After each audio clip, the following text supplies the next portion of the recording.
सर्वसामान्यांच्या हक्काचा आवाज जागर जनस्थान।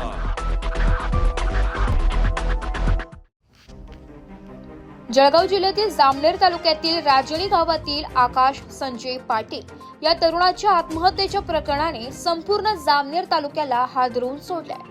मृत्यूपत्रात आरोपींची थेट नावे नमूद करूनही मुख्य आरोपी राजू अजमिरे फरार असल्याने ग्रामस्थ व नातेवाईकांनी संताप व्यक्त केला होता। आज सकाळपासूनच आकाशच्या नातेवाईकांची जामनेर उपजिल्हा रुग्णालयात मोठी गर्दी झाली होती। त्यांनी ठाम भूमिका घेतली, जोपर्यंत आरोपीला अटक होत नाही तोपर्यंत मृतदेह ताब्यात घेणार नाही। मृत तरुणाच्या आईने हंबरडा फोडत आम्हाला न्याय द्या असा आक्रोश केल्याने वातावरण हृदय पिळवटून टाकणारे बनले। काही काळ नातेवाईकांनी रुग्णालयासमोर रस्ता रोको करत प्रशासनाविरोधात घोषणाबाजी केली। परिस्थिती तणावपूर्ण बनल्याने जामनेर पोलीस निरीक्षक मुरलीधर कासार यांनी घटनास्थळी धाव घेतली व समजूत काढली। यात बाकीचे आरोपी ताब्यात असून मुख्य आरोपी राजू अजमिरे फरार आहे। आमची पथके तैनात असून लवकरच त्याला अटक केली जाईल। पोलिसांनी ठोस आश्वासन दिल्यानंतरच नातेवाईकांनी अखेर मृतदेह ताब्यात घेतलाय। त्यानंतर आकाशचा अंत्यविधी मूळ गावी राजून येथे अश्रुपूर्ण वातावरणात करण्यात आला। दरम्यान घटनावेळी राष्ट्रवादीचे नेते दिलीप खोडपे व किशोर पाटील उपस्थित राहून कुटुंबियांना धीर दिलाय। या प्रकरणामुळे संपूर्ण जामनेर तालुका हादरला असून नागरिकांची एकच मागणी आहे, आरोपींना तातडीने अटक करून कठोर शिक्षा द्या। जागर जनस्थानसाठी प्रतिनिधी फराज अहमद, जळगाव। लोकांना धमकी दिली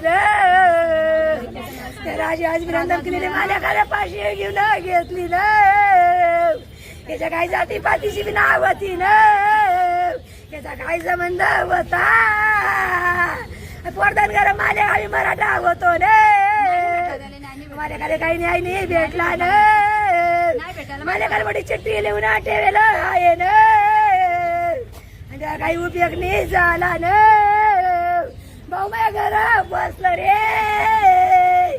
अरे भाऊ माझ्या घरात आला येऊन नाही झाला रे, अरे भाई दोन लेकरा दोन ठिकाणी झाले रे, आम्ही घरात दोघी जण राहिलो रे।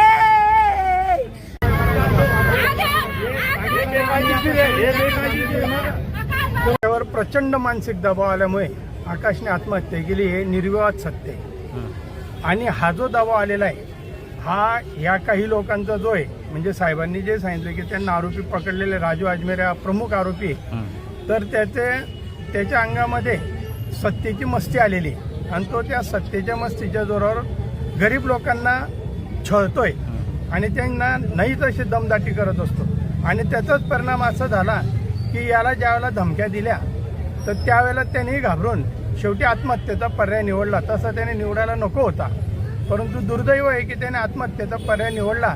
आणि त्या राजनीकारांची भावना इतकी तीव्र आहे की त्याला कोणत्याही परिस्थितीत अटक करायलाच पाहिजे या पद्धतीची त्यांची भावना, आणि ती रास्तही आहे की कारण हा जो संताप झालेला आहे की एकाच घटनेने झालेला नाही, याच्यापूर्वी अनेक घटना त्याने तशा केलेल्या आहेत आणि म्हणून हा संताप अनावर झालेला आहे। एक व्हिडिओ व्हायरल झालाय सर, त्यामध्ये पोलीस यंत्रणा सुद्धा त्रास देत होती असं त्याचं म्हणणं आहे। यावर काय सांगाल तुम्ही? नाही, मला त्याच्याबद्दल काही माहिती नाही, कारण त्यांनी त्याच्यामुळे मी स्पष्ट म्हटलं बोलू शकणार नाही। वारंवार मला पोलीस स्टेशनला बोलवलं जातं, वारंवार तकलीफ दिली जाते। हे आता तपासासाठी बोलवलं असेल तर मला नाही माहिती, ती माहिती घेतल्याशिवाय मी त्याच्यावर बोलणं काही योग्य होणार चालू आहे। नातेवाईकांचा गावकऱ्यांचा कालचा रोज चालू आहे। किती आरोपी अटक झाले, कोणते गुन्हे दाखल झाले?